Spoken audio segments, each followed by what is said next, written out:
Land of fossil में आने के बाद अभी तक ऐश और उसके फ्रेंड्स को टोटल 6 फॉसिल मिल चुके थे, जिनमें से 4 उनको आसानी से मिल गए थे। एक को ढूंढने के लिए उनको एक केव के अंदर 20 फीट खुदाई करनी पड़ी थी एंड एक फॉसिल साइज में बड़ा था। वेल अब ऐश और उसके फ्रेंड्स को एक काफ़ी बड़ा गड्ढा देखने को मिलता है, जहाँ पर पहले एक तालाब हुआ करता था, पर लैंड ऑफ फॉसिल के गर्मी के चलते यहाँ का तालाब सूख चुका था।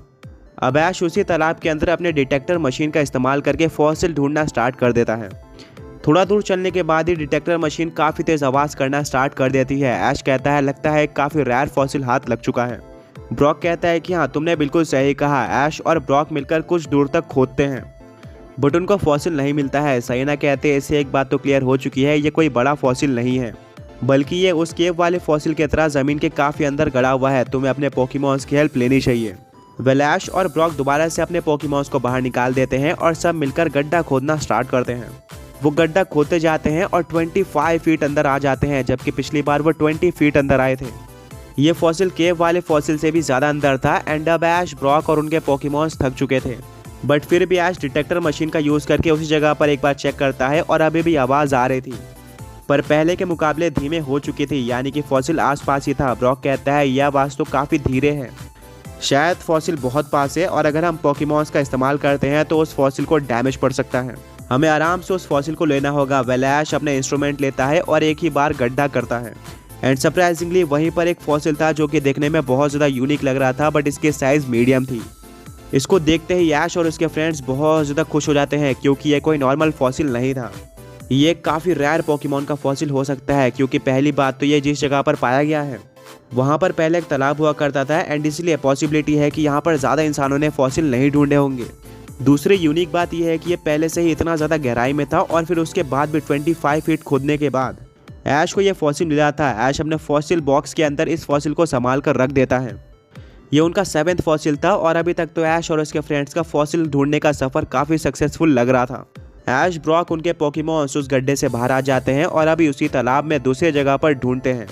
एक जगह पर डिटेक्टर मशीन आवाज़ करती है बट ये आवाज़ उतनी ज़्यादा तेज़ नहीं होती है, यानी कि फॉसिल पास था और छोटा था। ऐश कहता है क्या मुझे ये फॉसिल ले लेना चाहिए क्योंकि मुझे नहीं लगता कि ये कोई रेयर फॉसिल होगा। मिस्टी कहती है कभी कभार ऐसे फॉसिल्स भी काफ़ी ज़्यादा रेयर निकल जाते हैं, तुम्हें रिस्क नहीं लेना चाहिए। मिस्टी की बात सही थी, जिसके चलते ऐश अपने शवल का यूज़ करता है और गड्ढा खोदता है।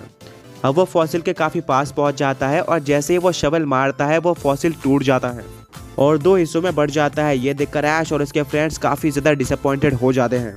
क्या पता ये कोई रेयर पोकेमॉन का फॉसिल भी हो सकता था। साइना कहती है ऐश तुमने ये क्या कर दिया। ऐश कहता है सॉरी मुझसे गलती हो गई। ब्रॉक कहता है कि अब हमें इस फॉसिल का क्या करना चाहिए, क्या हम इसे फेंक दें। मिस्टी कहती है जहाँ तक मुझे पता है अब ये फॉसिल वेस्ट हो चुका होगा, बट फिर भी हमें इस फॉसिल को फेंकना नहीं चाहिए। क्या पता बाय चांस ऐसी कोई टेक्नोलॉजी हो जिसका इस्तेमाल करके फॉसिल जुड़ जाता हो और फिर आगे जाकर रिवाइव होकर एक पोकेमॉन में कन्वर्ट हो जाता हो, तो हमारा फ़ायदा हो जाएगा। एंड अगर ये टेक्नोलॉजी नहीं भी होती है तो भी हमारा कोई लॉस नहीं है, क्योंकि वैसे भी हम इसको फेंकने ही वाले थे। मिस्टी की बात मानकर ऐश उस टूटे हुए फॉसिल को भी अपने फॉसिल बॉक्स में रख लेता है।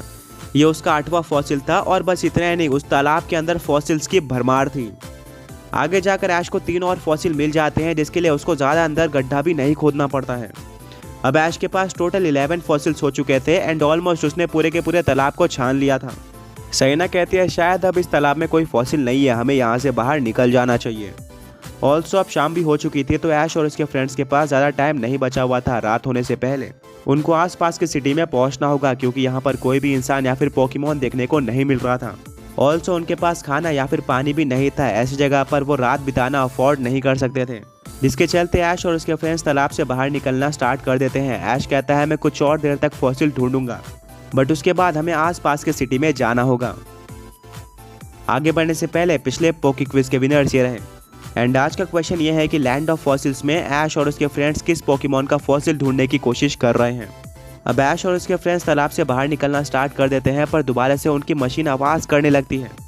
इस बार आवाज़ सबसे ज़्यादा तेज़ थी और एक ऐसी जगह पर आई थी जहाँ पर ऐश और उसके फ्रेंड्स इससे पहले आ चुके थे। ऐश कहता है ये क्या, इस जगह पर तो मैंने मशीन का यूज़ करके स्कैन किया था, पर पिछली बार यहाँ पर कोई भी आवाज़ नहीं आई थी एंड इस बार इतनी तेज़ आवाज़ आ रही है। ब्रॉक, मिस्टी और साइना भी कंफ्यूज होते हैं। ब्रॉक कहता है शायद तुमने पिछली बार अच्छे से स्कैन नहीं किया होगा या फिर ये मशीन कुछ ही देर तक इसके ऊपर रही थी फिर हट गई होगी। वेल ऐश से कोई ना कोई गलती हुई थी, बट उनके पास टाइम नहीं था ज़्यादा बात करने का। क्योंकि अंधेरा होते जा रहा था। मिस्टी कहती है ब्रॉक तुम्हारा क्या कहना है, क्या हमें इस फॉसिल को निकालना चाहिए? क्योंकि अगर यहाँ पर एक बार अंधेरा हो जाता है तो हमारा निकलना बहुत ज़्यादा मुश्किल हो जाएगा। हमें ये भी नहीं पता है कि रात में यहाँ पर कैसा माहौल होता है। ब्रॉक कहता है कि हम एक फॉसिल के लिए इतना ज़्यादा बड़ा रिस्क नहीं ले सकते। मेरा अकॉर्डिंग हमें यहाँ से चलना चाहिए। बट ऐश का फैसला कुछ अलग था। वो इस फॉसिल के लिए बहुत एक्साइटेड होता है क्योंकि पिछले हर एक फॉसिल के मुकाबले इस फॉसिल के लिए मशीन ने सबसे ज़्यादा आवाज़ की थी और ऐश को लग रहा था कि यही फॉसिल स्कल आइज का हो सकता है। अगर नहीं तो यह किसी दूसरे काफ़ी रेयर फॉसिल पोकेमॉन का होगा। ऐश कहता है बस मैं इस लास्ट फॉसिल को निकालूंगा एंड इसके बाद हम पास के सिटी में चले जाएंगे। ब्रॉक, मिस्टी और सहीना ऐश को काफ़ी समझाने की कोशिश करते हैं पर उस फॉसिल के लिए ऐश किसी की भी नहीं सुन रहा था। एट लास्ट ब्रॉक, मिस्टी और सहीना को ऐश की बात माननी पड़ती है और ब्रॉक और ऐश मिलकर खोदना स्टार्ट करते हैं। उनके पास ज़्यादा टाइम नहीं था जिसके चलते ऐश और ब्रॉक अपने पोकेमॉन्स की दोबारा से हेल्प लेते हैं। सभी साथ में खोदना स्टार्ट कर देते हैं और स्पीड अच्छी होती है जो कि काफ़ी अच्छी बात थी। बट एक बुरी बात ये थी कि 50% अंधेरा हो चुका था एंड अब मिस्टी और सहीना पैनिक करना स्टार्ट कर देते हैं क्योंकि इस जगह पर चारों तरफ सन्नाटा था और उनको काफ़ी नेगेटिव फीलिंग आ रही थी। डेफिनेटली यहाँ पर कुछ ना कुछ अलग था जो कि वो फील कर सकते थे। दोनों ही ब्रॉक और ऐश के पास आते हैं और कहते हैं कि हमें चलना चाहिए, कल तुम दोबारा इस फॉसिल को आकर यहाँ पर ले सकते हो। ऐश कहता है नहीं, अब मैं इस फॉसिल को लेकर ही जाऊँगा। मुझे लगता है कि अब फॉसिल मेरे काफ़ी ज़्यादा करीब है। ऐश दोबारा से उसी मशीन का इस्तेमाल करता है। वो अब तक 23 फीट अंदर आ चुके थे पर दोबारा मशीन को यूज़ करने के बाद मशीन काफ़ी तेज़ आवाज़ करती है, यानी कि फॉसिल उनके करीब नहीं था, वह अभी भी काफ़ी अंदर था और उसको निकालने में ऐश और उसके फ्रेंड्स को टाइम लगने वाला था। पर ऐश के जिद के आगे कोई कुछ भी नहीं कर सकता था। ऐश, ब्रॉक और उसके पोकेमॉन्स और भी खोदते हैं और खोदते खोदते पूरी तरह से अंधेरा हो जाता है। यहाँ पर कहीं पर भी कोई लाइटनिंग्स नहीं थी जैसे कि सिटी या फिर टाउन में हुआ करती थी। इससे पहले ऐश और उसके फ्रेंड्स को जंगल में फंस चुके हैं पर एटलीस्ट वहाँ पर पोकेमॉन्स की कोई भी कमी नहीं होती थी और कहीं ना कहीं कोई इंसान होता ही था। पर यह जगह काफ़ी ज़्यादा अलग थी। सरीना और मिस्टी शेक करने लगते हैं और अब तो ऐश और ब्रॉक को भी डर लगता है। ऐश और ब्रॉक 29 फीट अंदर आ चुके थे जो कि पिछले किसी भी फॉसिल से ज़्यादा था। एक बात कंफर्म थी कि यह फॉसिल काफ़ी रेयर होने वाला था बट इसके लिए क्या इतना बड़ा रिस्क लेना सही था?